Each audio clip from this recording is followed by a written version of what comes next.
Hi everyone, I'm here with my friend at allfreebeadedjewelry.com who asked me to produce a video on how to crochet with wire, the basics.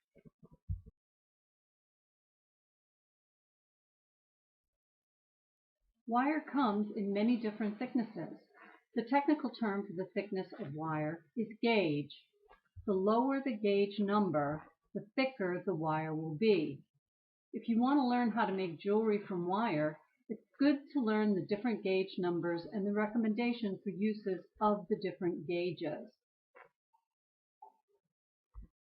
When crocheting with wire, size 28 or 30 wire is very good. Sometimes I use a 26 gauge for the spine in bracelets and necklaces, but I don't do much more than chain with it. It's workable, but it's very stiff and can be expensive. When you first start to crochet with your wire, I recommend just going to a local craft store, department store, and picking up these inexpensive beading wires. And they are labeled somewhat differently. This one says 24 gauge. This one says 3 millimeters, which is 28 gauge. And this one is 0.45, which is 26 gauge. It's always good. You can find the conversion charts online, print one out so you always know what it is. When you are crocheting, it's another good idea to always get the 7 strand. And I wanted to show you the different widths and the different colors you can get. This one is a bronze, 26, and this one is a darker silver, 28 gauge. And this one is your thicker. This is actually a 24. This might be more difficult to crochet with, but I wanted to show you the difference in thickness and in color. You can find so many different colors. You will find art beading wire, which is like red and purple and green. The only problem with those is you need to be very careful, as the color can chip off the wire.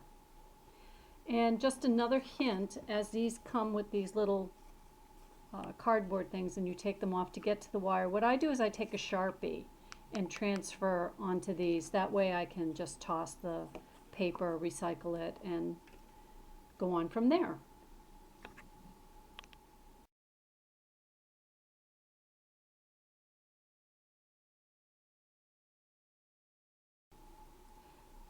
Next, you're going to need crochet hooks.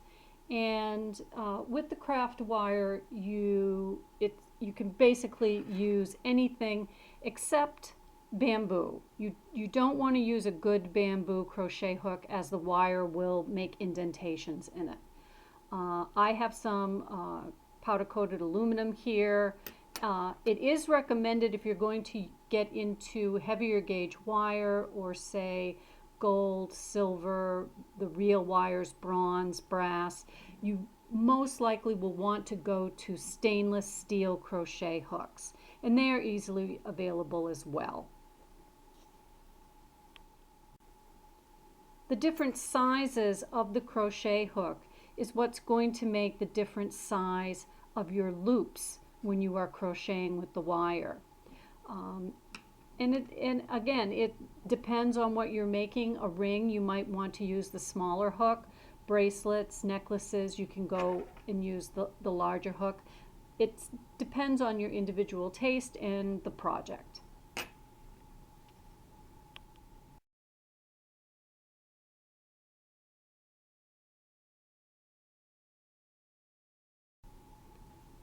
Final tools that you'll need for your projects, and these are just extras. I like to have them.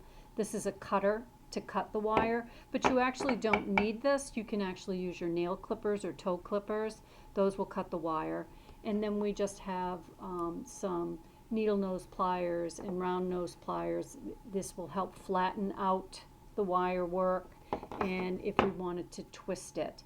But again, the wire is so thin and delicate to crochet with. It's easily bendable and pliable to use. You don't necessarily need these tools. They're just nice to have. And to recap what you'll need to crochet with wire, the basics. You'll need your jewelry or beading wire. 26, 28, and 30 gauge are best for crocheting. You'll need various size crochet hooks. Stainless steel hooks are the best when working with real wire. And you'll need some tools for cutting your wire. These are optional. You can use nail clippers. See you next time when, in partnership with my friends at allfreebeadedjewelry.com, I'll show you how to make a crocheted ring.